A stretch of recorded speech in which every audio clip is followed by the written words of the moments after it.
morning, and welcome to Beyond Headlines on Freedom Square TV. We are reaching you from our studios here in Enugu, Kuru City State at the southeast Nigeria. In a democratic governance, the relationship between the executive and the legislative arms is often the deciding factor for effective policy implementation and public service delivery.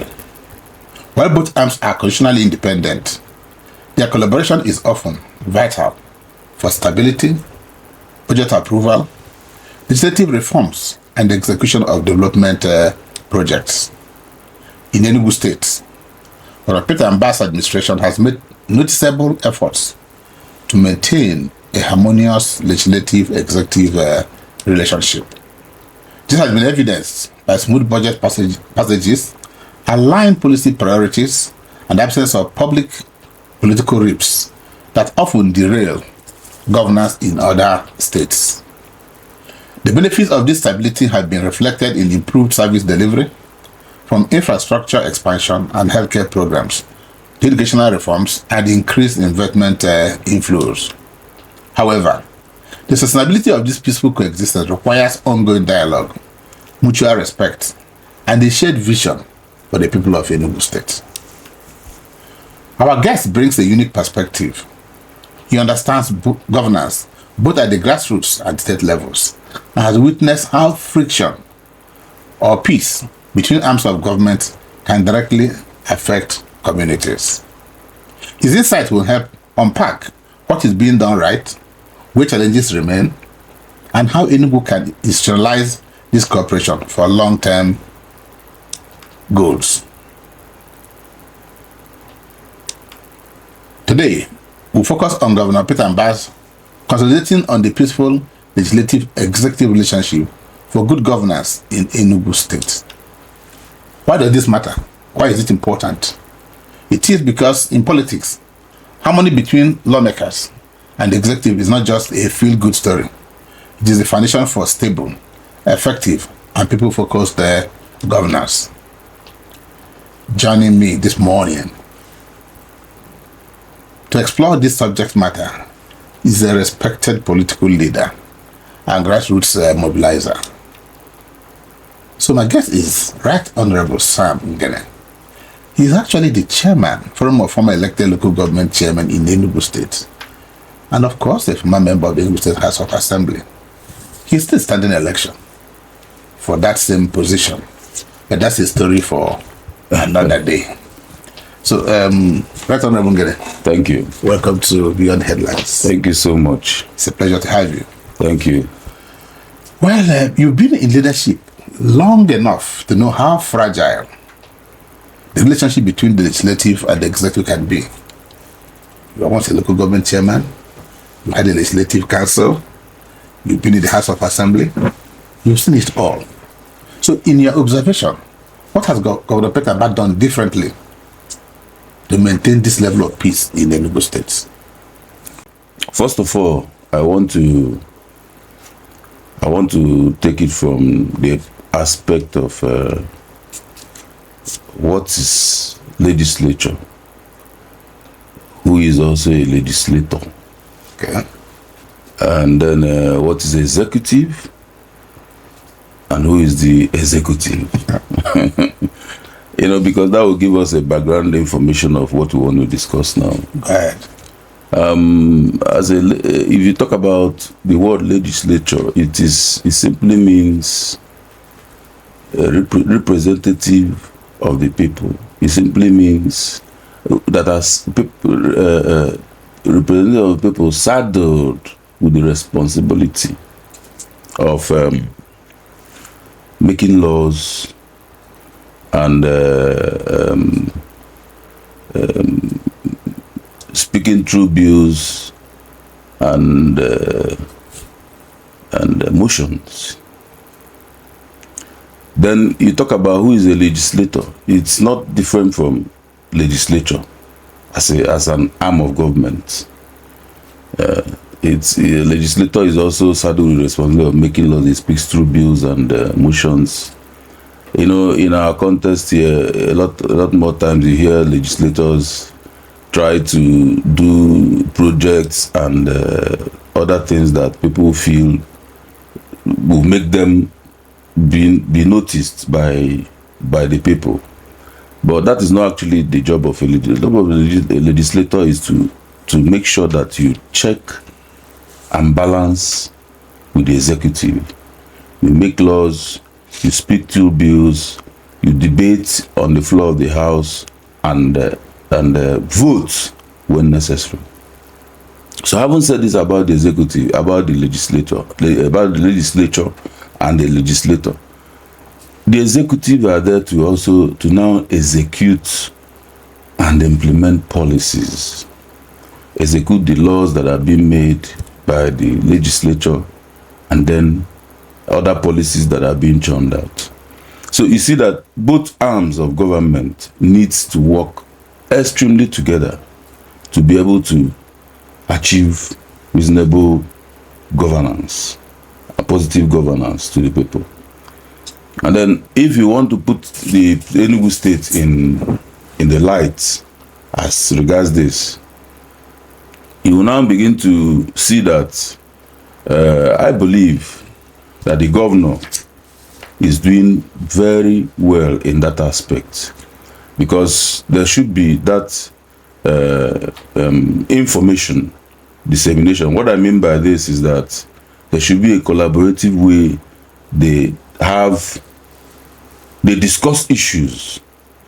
What I mean also by this further is that I believe that he has this way of meeting with them, discussing certain issues, which makes it obvious that he has that respect for that arm of government. Because when there's lack of discussion and information, it tends to cause problem. That's when it begins. A very little thing could spark up that problem. And you notice, if you take it, and we all know this, in 2003, between 1999 and 2003, we all know what happened in Enugu State. That was because there was no mutual respect.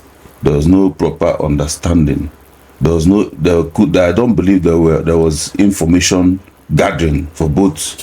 I don't believe that there's a place or a table where both executive, both arms meet to discuss certain issues and to agree. So these are just few ways I feel that that I would have placed the governor on a very good light, and you can see he's enjoying the government doing what he's supposed to do, because even as it is, that piece is now what translates to passage of budgets. You see what is happening in the Enugu State, for instance. There are issues there, and once that issue sparks off, it affects the governance and it affects the people at large. Yes, you just made a reference to 1999 to 2003. Perhaps those who are watching you may not really agree with you. They may really think and they may really believe that the legislation then was more robust. They were more enterprising. They were actually holding government to account. Because apart from, we talk about checks and balances, the work of the legislature is not to be marriage with the executive. It's actually to hold the executive to account.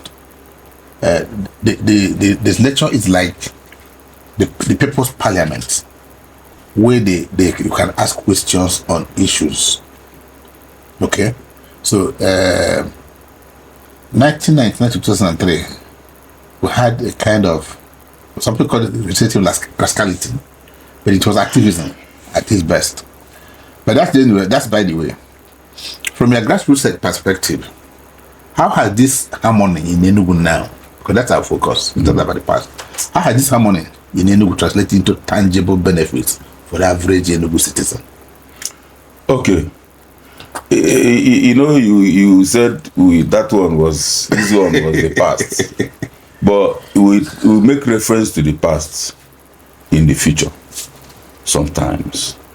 Why I made that point is because, what you said now, that people may not believe me, is an opinion. Yeah. It might be different from yours and every other person, but I feel that when there is this table of dialogue, when there is a discussant, when there is a table where issues are discussed, it helps to manage crisis. I also believe with you that the legislator at that time was very robust, or legislature was very robust, like you said. But then I know that issues can be managed. It was because the issues were not properly managed. Yes. That was why it escalated. So what I'm saying, how it affects us now is that you could see the projects. You could see the way the governor is going with the projects and trying to put infrastructure on ground. If he had such distraction with the state assembly, with that arm of government, I bet you won't see the level of development you're seeing now. That's when you talk about governance as it affects the legislators and the executive. Take, for instance, people are still feeling that Governor Mbah has not done so much. But in my opinion, I feel he has done so much because we just came out from another government into this very regime. You can see that there are a lot of transformation going on in various places. The roads are being constructed, and then, even though some people believe it's slow, but there's an effort to put those roads on ground. Secondly, you see that it doesn't take much time for the legislatures to pass the budget for government, for the executive to implement. These are the ways. These are how you will know that the governor or the executive is actually working in tandem with the legislature. And for me, I feel so far that why we are enjoying the peace we are enjoying in Enugu today is because there is that mutual respect, there is that communication, there is that reaching out, and that is what it should be. Because when I was during the 7th assembly, I'm not one of the people that believes that as a legislator, when you get into the house of assembly, or when you get into the floor of the house, you begin to hit the executive. No, I believe you could make bills and laws that will affect the people positively, and also the executive will feel free to implement those bills. What about it when you make such bills and laws and it's not implemented? What happens? So you see that this relationship should be what I term as a marriage of full convenience, in my own terminology. Yes, there's still a part of my question that I'm actually interested. I will be willing if you. I said, this executive harmony, how have it translated into tangible benefits for the average, for my mama in the village, for your grandmother in the village? How has it translated into something they can feel? That's very funny. Well, it has. For me, I feel it has actually translated into something we can feel, because I said it now. The infrastructure that is going on as per road infrastructure is not only done in the urban areas. It has also been extended to the rural areas. The smart schools that is being built is not only done in the urban areas. You see it in all the wards, 360 wards in Enugu State, the 260 wards in Enugu State. So I don't know how else one could feel it by when you see such projects that are on ground. And these projects wouldn't have been possible if there's no harmony between the executive and the legislature. If they were fighting like they fought in River State, you won't see such. There has been no hitch as far as smooth governance is concerned in Enugu State. So it simply shows, is a practical example and practically showing that there's this harmony. If there's no harmony, you will know. Because you will, what you see in Enugu, you won't see it. And the governor will not be, even though he will still try to see how to maneuver, but it will be very difficult. It will be very, very difficult for him to do that because he needs the stamp of the legislature to implement the budget. And that might be very difficult and is a very critical issue. So I believe that so far, I don't want to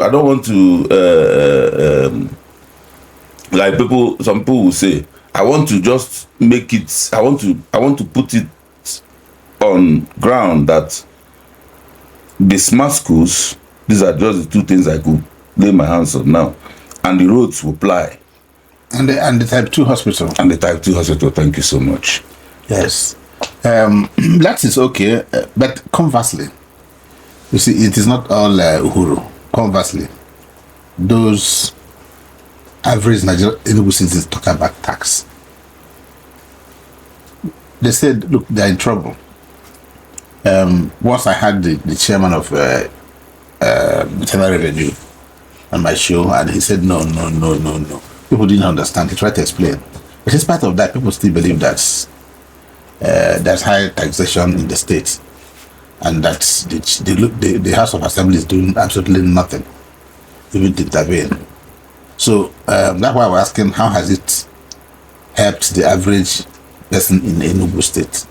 Thank you. Yeah. Thank you. You see, this issue of taxing, I see it from a different perspective. Which is? That's what I'm coming to.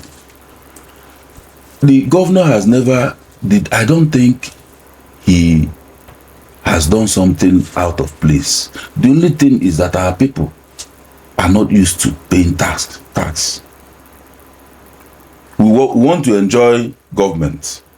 We want to enjoy governance. But a lot of people don't want to do their duty. How many of us pay tax, even when you allow people ordinarily? I think what the governor has done was to expand his tax nets. Those people that are complaining now, I can tell you, go and look at them, they were never paying tax at all. Because they were now captured, because that expansion came, a lot of people were captured into the tax nets. That's it. Go and check how much they are paying. If you hosted the man from the Internal Revenue, I'm sure he would have explained these things to you. No, he did. But it's part of his explanation. That's it. That's why I'm telling you, our people are too comfortable with government should do everything. We don't have any hand. But you fail to understand that even when government is doing something, you should also have your own duty to perform. And that's to pay your tax. That's why when people talk, they say taxpayers' money. How many of us do comply fully to that, paying that tax? So for me, I feel that the people complaining are just, and let me also tell you, opposition will always take advantage of anything. Any slim thing, they grab it and they try to expand it beyond what it is. I'm not sure the last time you were in a village, or perhaps you've not had this. How would you feel naturally if a woman who sells tomatoes in a village market square, he has gone to the market carrying a vegetable of about 1,000 naira, and he says they're collecting 200 naira from him each day he goes there? Mm-hmm. Is that also part of the people who are in the opposition complaining? You see, I've not had that experience. I can tell you, okay, categorically and truthfully. But I hear people say it. Yes, yes, I hear it. I've not experienced, but I hear people say it. Now, when we hear it and we have not experienced it, we don't have to believe it verbatim. Because that's like I said, opposition can take advantage of anything and even make it look like what it is. But I can tell you that a woman that is selling akara or selling tomatoes in my village has never made any such complaint. I've never heard it. I only hear it from people that are in government or elites, either because of their interests or for whatever reason. I cannot tell, but the truth remains that I have looked at it holistically. My own opinion and observation is that the governor expanded the tax nets, and that people are not comfortable with it. I was a local government chairman. A lot more times you see people, they won't pay their tenement rates.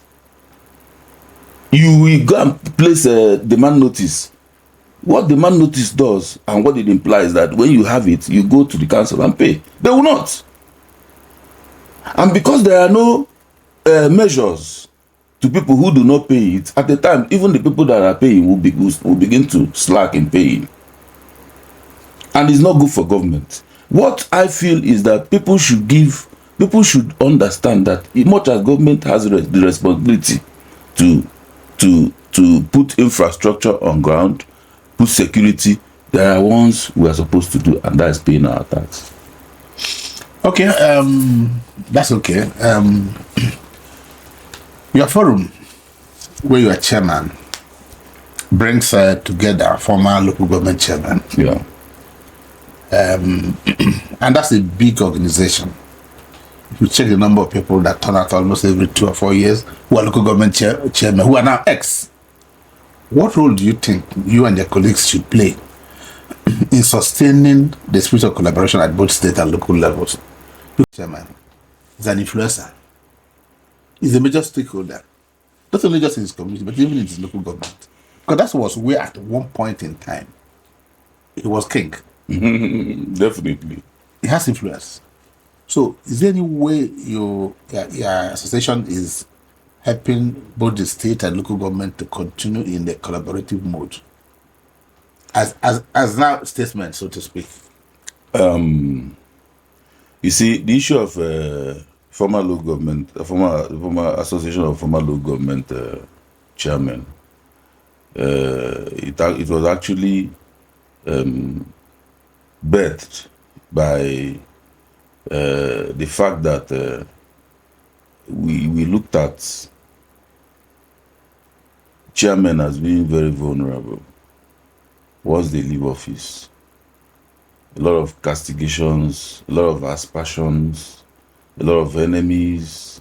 Even when they have the shortest term in governance. A lot of things goes with that position, and I don't envy people that aspire for that.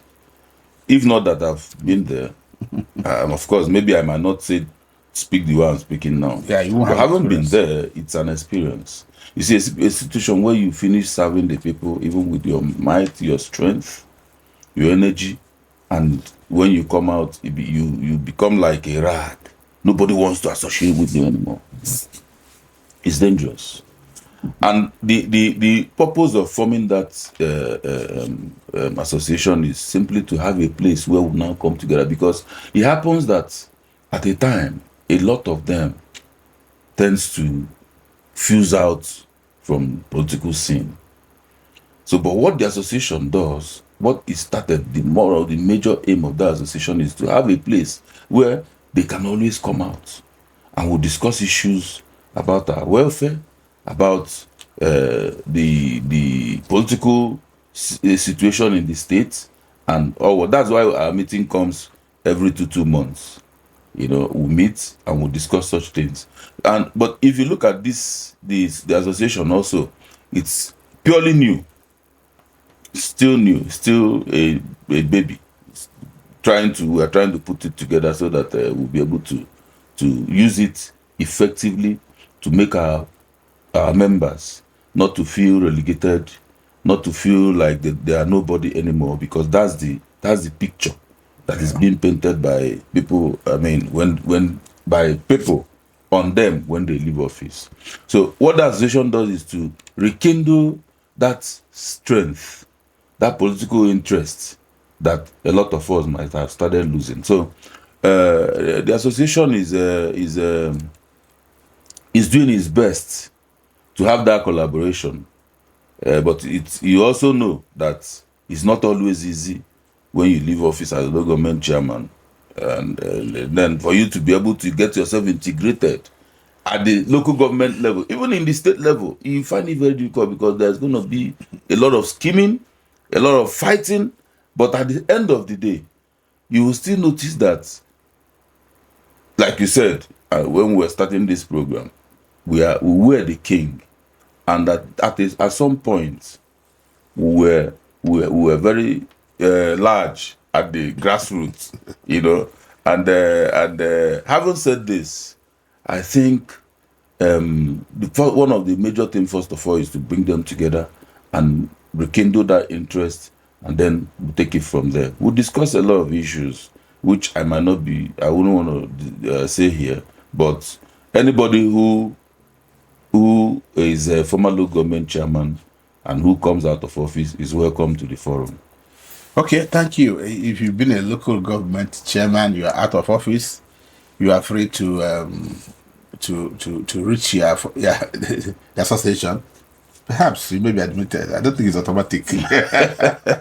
It's automatic, but it's actually automatic. Just let the person come first.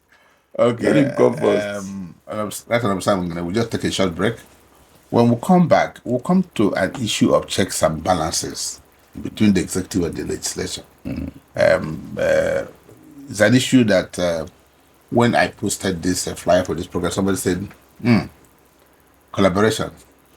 I hope it is not servitude. So when we come back, we'll talk about that. We'll just take a short break. Thank you.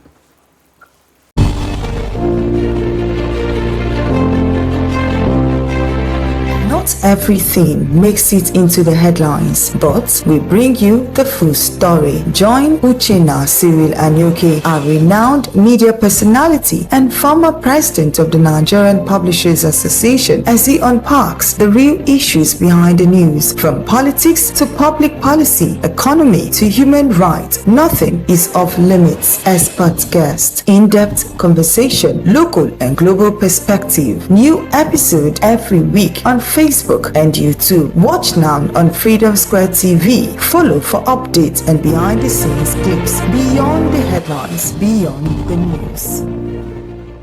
Welcome back to Beyond Headlines, and my guest is still Right Honorable Sam Okechukwu Ngene. Well, for information, we're live on Facebook at Freedom Square TV. Please drop your questions and we'll take a few of them before the end of the program. And this is also to notify you that this program will be on YouTube in the next 2 hours at Freedom Square TV for you to watch and then comment. That's Honorable Sam. I said I was going to ask a question which people had really sent to me. They said that this harmony you're talking about could also lead to lack of checks and balances. It will appear that most citizens of Assembly, not just the Enugu, some people have described them as Rubber stamp. not rubber stamp, and they have also said that most legislators are senior legislative assistants to their governors. I laughed and laughed and laughed and laughed and laughed. So how can Enugu maintain peace without compromising accountability? Okay, the truth is that's just one of the major work of a legislature, to check the executive. How? Oversight. And when oversight is done, is one of the strongest way to check whether the implementation of the budget that we passed or that was being passed is being implemented properly the way it should. And I believe that, most times people always say that, I've heard it severally, say legislators, especially when there are no rancor, when they notice there is nothing like friction between they always believe that once there's no friction, that simply means they are rubber stamp. It's not so. Some issues are better dialogue, discussed, for peace, for proper running and smooth governance of the states. So what the legislators do, the way they check the executive, is by oversight. Taking your time, to go to the ministry. When I was in Enugu, when I was in 7th Assembly, I was the House Committee Chairman on Health. And I know that there are places, there are certain times I made moves through oversight. I found out some important things that the government needs to do. And I brought it to the fore, and it was done. That's it. That is one of the things you are called to do as a legislator. After you have passed the budget, the next is to make sure that it is properly implemented. And looking at it and having been in the State Assembly, I know that if a legislator fails in that aspect, that is when you can even say that a legislator has failed. Not when people begin to come out, they say they are doing projects. In the real sense of it, a legislator is not supposed to do any projects. All your business is to sit in the house, make bills, propose bills, vote, discuss bills, and pass it into law. And then follow it up and make sure. That's why they are called in some cases watchdog. Follow it up and make sure that it is implemented. Okay. In every political cycle, the political terms, or what you call the cycle of a particular government, will come and go. Governors change, assemblies are dissolved. What steps can be taken to ensure that this legislative piece is not just a Peter Mbah achievement, but going forward, something that could be a culture in the Enugu state? Because not everybody may have the same capacity to have this kind of dialogue you're talking about with the legislature. So is there any way you say, okay, I want to suggest these are the things that incoming legislators must learn to do to ensure that this kind of peace we have in the Enugu state is maintained as per legislature and the executive? Okay, first of all, I will take it from the embryo. When I say embryo, I mean from the incoming, or from the place the legislator is coming in from, election. Our people should take time and look for legislators that are people who want to serve as a legislator, that are selfless.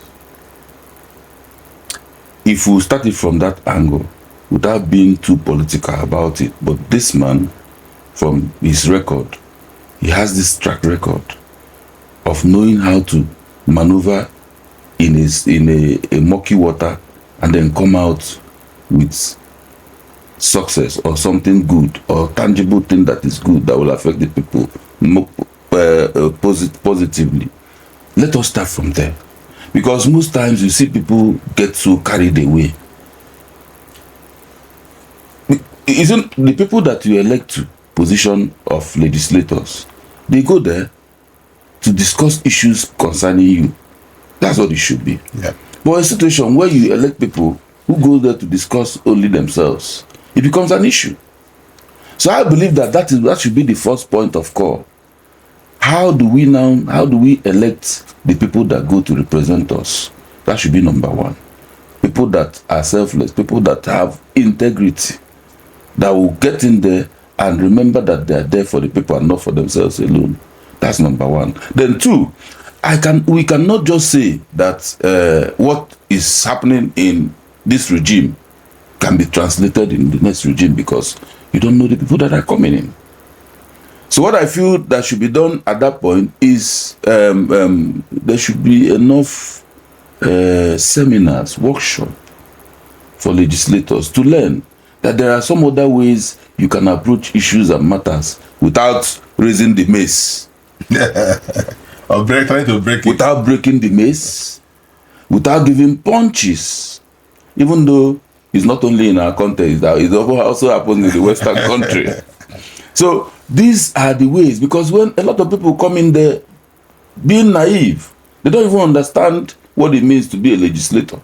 But when you undergo such workshop, such trainings, you become equipped. That's why sometimes, and having been in the 7th Assembly, I looked at it holistically and I say, for a legislator to do so well, it's not supposed to be just a one-time thing, a one-time program, because in the legislative business is very vast.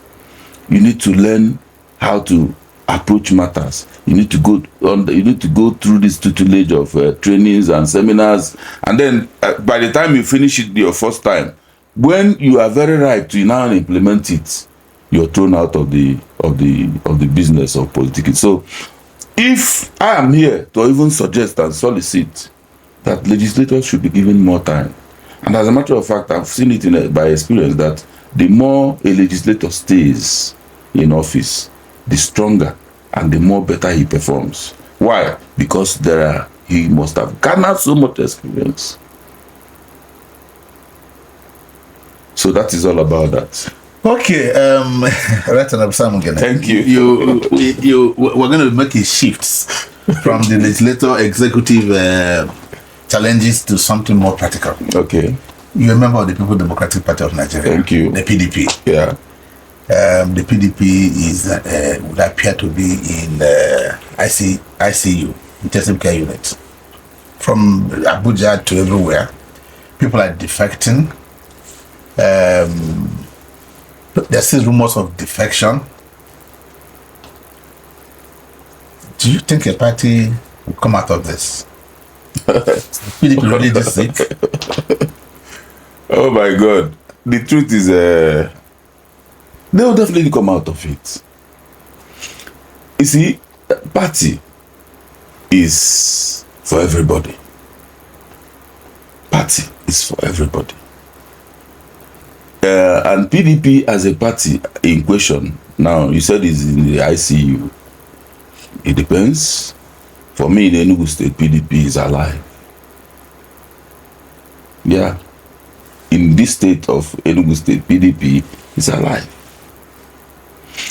And at the center, yes, people could be feeling bad, people could be disjointed with a lot of things happening there, but I can assure you that these things happen in every political party, even as small as Labour Party could be seen and could be said to be.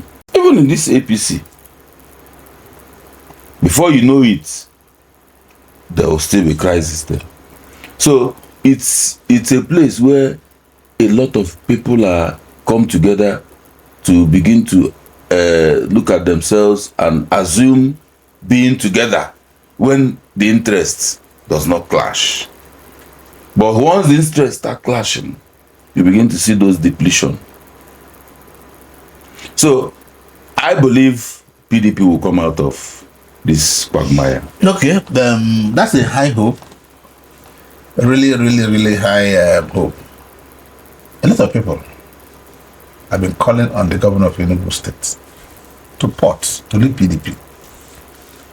One, they say, look, the Southeast and the fact Enugu has been treated shabbily by the national body of the party. Because when Enugu sought to have a national secretary, their own son, an illustrious son, to replace Anyanwu, of course it didn't work.